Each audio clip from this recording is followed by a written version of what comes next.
За ингээд Монголын Олимпийн холбооны үндэсний дээдлигийн тэмцээний улирлын 89 дахь тоглолт Хормхон Улаангом CD багуудын тоглолтыг эхлүүлэн боллоо. 3, 2, 1 ийхүү тоглолтын эхний шүглийг хүлээж Бөмбөгийг Улаангом багаас тоглолтонд оруулж тоглолт эхэллээ. Бүү гар мар оноод бас юу орж ирэхээр бас юм өндөртөө бөмбөг бас байсан байна. За суулгасан дамжуулалт өөрөө цогтлоо. Гол! Төмөрөчөр. За орхны эсрэг одоо сүүлийн 2 учран дээр хоёуланд нь гол орууллаа да. Өмнөх тоглолтод зон дээрээс ч ойж ижсэн. За энэ удаад бол болонгийн цогтыг одоо өөрөө маш аюултай одоо хөндлөн дамжуулалтыг болонгийн цогт авчирсан. За тэгээ болонгийн цогтоос хөлбөр зохион байгуулж яваад за очрвантай одоо хослол үсгэж тоглоод. За эндээс хамгаалагч нарын дутуу цэвэрсэн голыг шууд солгоо зогсон. Хаалгач баг талд нь хилээ. Хаалгач нар хамгаалагч нар сайд дутуу гаргасныг энэ өршөөсөнгүй төмөрч. Одоо хэр ашиглах вэ гэдэг чухал байна. Чөлөөсгөлт гүйцэтгэх хэрэгүүд бол одоо юу Улаангомч олон өгч ин доо мөргсөн. За ингэж олон өгч бас нэр юу бол да. За мөргсөн бөмбөг хаалга оноогүй тэгээд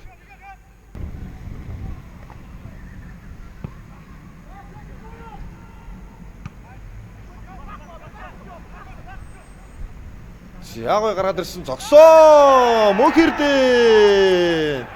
За гойч гаргаж өглөө. За андаач одоо өөрөөгөө мэдрэмжтэй тоглолоо. Туршлагатай давтлагч лигийн мэрэгэн бууч мөхөрдөн тооны харьцааг 1-1 болгож тэнцвүүллээ.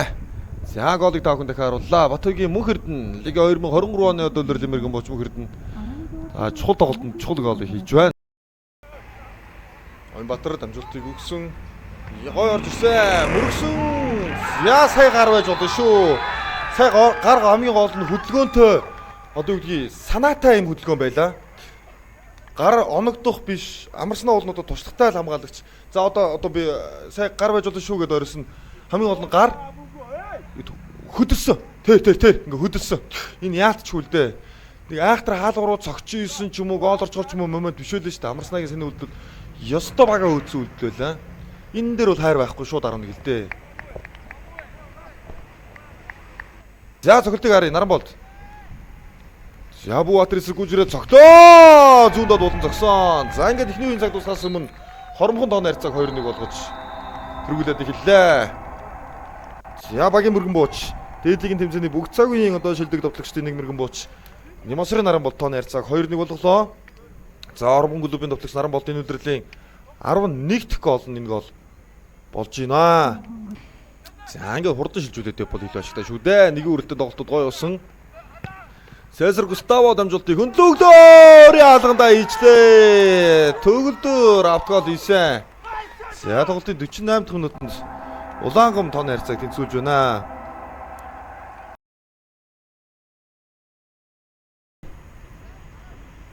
За энд бол нэгэн үрэлтээр дамжуултууд их гой гарцсан юм аа. За тэгээ солгоо өдөрөө цэвэрлээд гаргалаа гэсэн хальтүрцсэн юм байна шүү дээ. Ер нь бол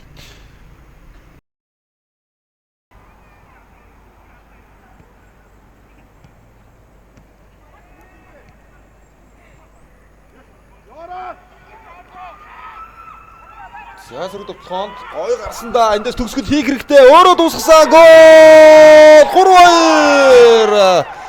За өөрөө дуусгах хэрэгтэй байсан. Маш зөв төгсгөл байсан. Очрван 70 дахь минутанд тооны харьцаа 3-2 болголоо. За өмнөх тоглолтын дээр 3 гол хийж Хормхны эсрэг хэтрик хийжсэн Очрван өнөөдөр бол бас маш хэрэгтэй чухал голыг бол орууллаа. Одоо энэ гол бол одоо хадгалах нь чухал да. Тэгээд тэндээсээ сөрөг товтлох нь хурдаар бол илүүрэх чинь нөө. За тэгээд энд гой дарсан. За даштаа бас илүү үлдээчүүд алдаа гаргачих гад бас эвгүй байсан баах. За нэг эсрэг нэг бол үнэхээр илүүрхэж сайн тоглолоо сая бол асуудал байхгүй.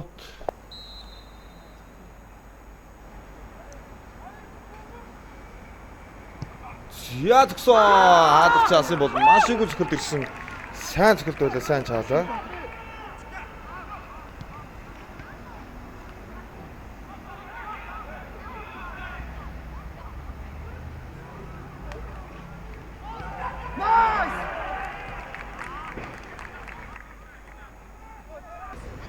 Хамара тооцлуулсан Кенго. Давуулаа таялаа. Мөрөглөө гол! 4-2 давуулаад мөрөгцөө. Тоглолтын 81 минутанд Улаангом багийн товтлогч Очрван энэ тоглолтын 2 дахь гол оруулж тооны харьцааг 4-1 болголоо. За гой гол байлаа. Яран байхгүй. Солилцоор жирэг олруулсан. За давуулаа мөргөцөө.